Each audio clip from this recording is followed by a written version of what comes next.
Student protest करेंगे तो उन पर लाठीचार्ज। ये कैसे तानाशाही है भाई, ये तो नेताओं के पैर चाट। क्या बात कर रहे हैं? और हाँ, अगर तुम एक अंधभक्त हो तो ये वीडियो तुमसे बर्दाश्त नहीं होगा। तुम्हारे लिए यही अच्छा होगा कि तुम वीडियो आगे ना देखो। This is how 27 economy of the world look like, and this is how world's fourth largest economy look like. ऐसे ही तो बनता है विश्वगुरु, जहाँ रोड इतना खराब कि नासा को लगता है यही मून है। और हॉस्पिटल का हालत यह है कि मरने से पहले ही मौत का बिल ले लिया जाता है। और एजुकेशन सिस्टम, पेपर लीक होना ही एक सिलेबस का पार्ट बन चुका है। और वुमेन सेफ्टी, रेपिस्ट को एवले बना दिया जाता है और डॉग्स को परमानेंटली गायब किया जाता है। और हम पब्लिक, हम तो बस नेताओं के पोस्टर को पूजा करते रहते हैं।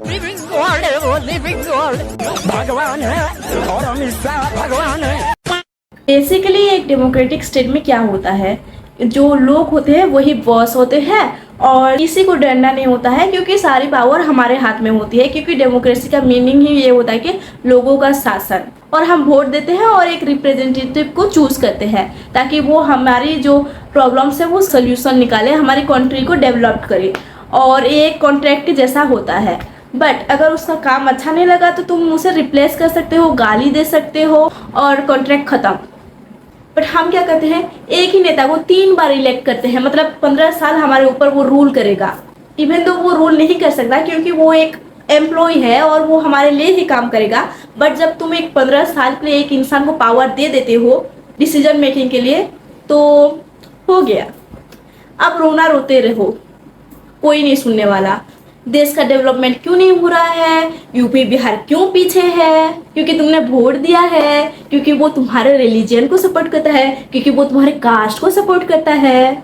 वो भी तुम ऐसे नेताओं को चुन रहे हो ना कि वो एजुकेटेड है और ना ही उनमें कोई सिविक सेंस है। यूथ का फ्यूचर पेपर लीक में डुबा दिया और नेताजी के बच्चे जाकर हार्वर्ड में पढ़ेंगे। और जब स्टूडेंट प्रोटेस्ट करेंगे तो उन पर लाठीचार्ज। ये कैसे तानाशाही है भाई। और election commission, I am telling you, election commission कभी ना कभी डेमोक्रेसी को ले डूबेगा, क्योंकि ये तो नेताओं के पैर चाटते हैं।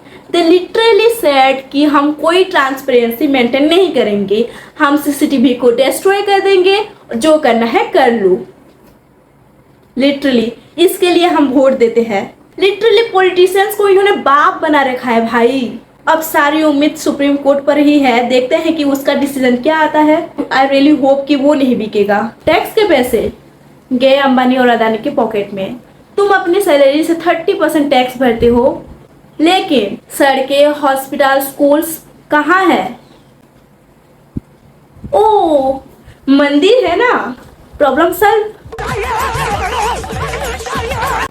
रियली अंबानी और अदानी का स्टॉक तो बढ़ रहे हैं, लेकिन आम आदमी का पॉकेट खाली होते जा रहा है। पहले क्या होता था कि एजुकेशन पर फ्री टैक्स था, मतलब कोई टैक्स नहीं लगता था। बट अभी हमारे जो ये कॉपी है, पेन है, इसे लग्जरी आइटम में काउंट किया जाएगा।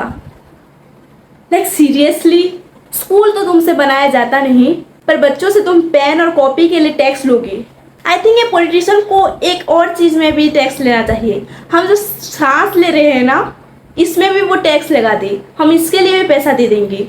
जस्ट सोचो, हम बोलते हैं विराट कोहली ने इंडिया छोड़ दी, उसने वो सिटीजनशिप छोड़ दी। क्यों रहेंगे भाई? अगर कोई इंसान करोड़पति है या फिर जितना भी उसके पास पैसा है, वो चाहता है कि वो एक लैम्बोर्गिनी चलाए, तो वो इंसान क्यों ही चलाएगा एक ऐसे रास्ते में जहाँ पर गड्ढे ही गड्ढे हैं? हाँ, वो ऑफकोर्स वो चाहेगा एक सेफ्टी, ऑफकोर्स वो चाहेगा एक बेटर हेल्थ केयर। तो ये बोलना प्लीज बंद कर दो कि इंडिया के सिटीजनशिप क्यों छोड़ रहे हैं।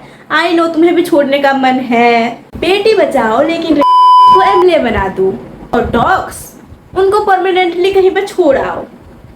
ना उनका कोई खाने का गारंटी, ना उनका कहीं रहने का गारंटी। और जो लोग सोच रहे हैं कि नहीं वो डॉग्स का ख्याल रखेंगे, ब्रो हम इंसान हैं, हमारा वो केयर नहीं करते, हमारा हेल्थ केयर, हमारे एजुकेशन के बारे में वो नहीं सोचते, एक बेटर लाइफस्टाइल के बारे में नहीं सोचते।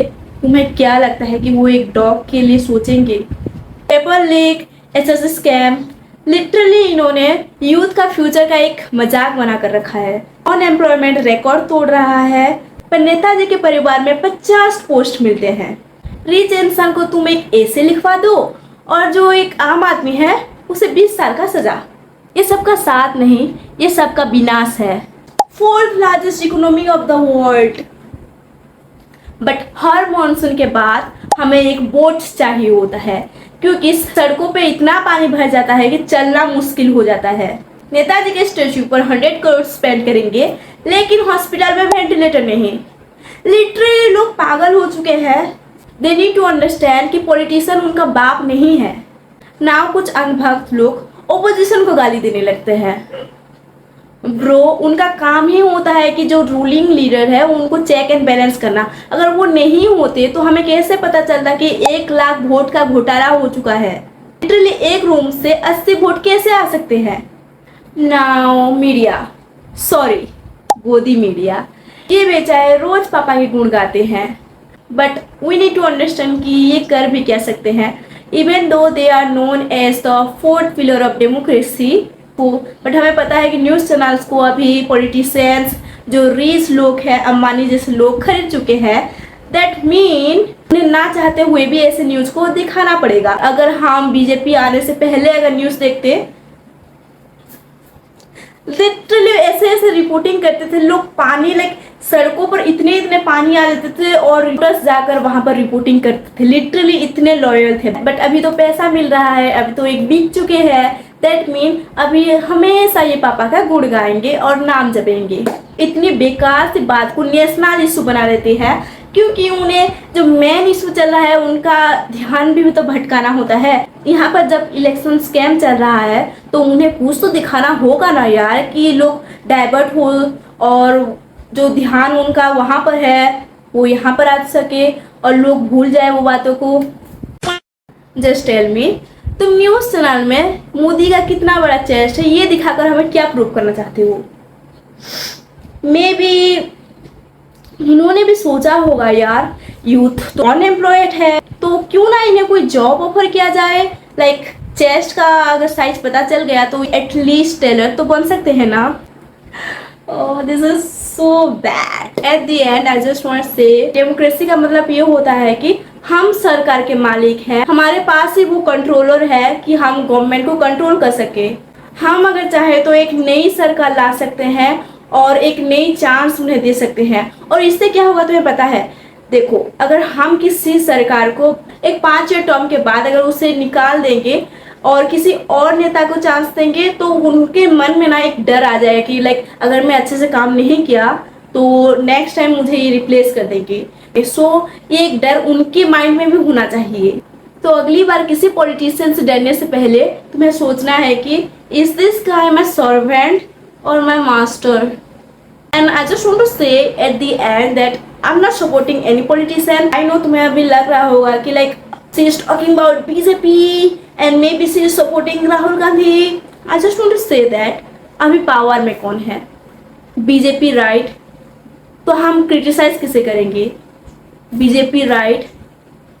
ओपोजिशन का काम है, ओपोजिशन अगर अच्छे से काम करेंगे तो हम उसको अप्रिशिएट करना चाहिए, ना कि उन्हें गाली देना चाहिए। उनको तो गाली देकर तुम्हें कुछ भी नहीं मिलने वाला है। अभी तुम बोलोगे वो पार्टी भी ऐसा है, वो पार्टी भी ऐसा है। रूलिंग पार्टी कौन है अभी? 2013 में कौन था? 1990s में कौन था? Who cares? अभी हम हैं, हम जेनजी हैं, और अभी जो हमें प्रॉब्लम हो रहा है हम उसके बारे में बात करेंगे। और अभी जो रूल कर रहा है हम उसके अगेंस्ट बोलेंगे अगर वो कुछ गलत कर रहा है तो।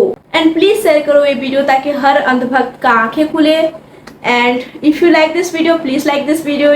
If you love this channel, please subscribe this channel. And that's it for today. And always remember, what she says really matters. Bye.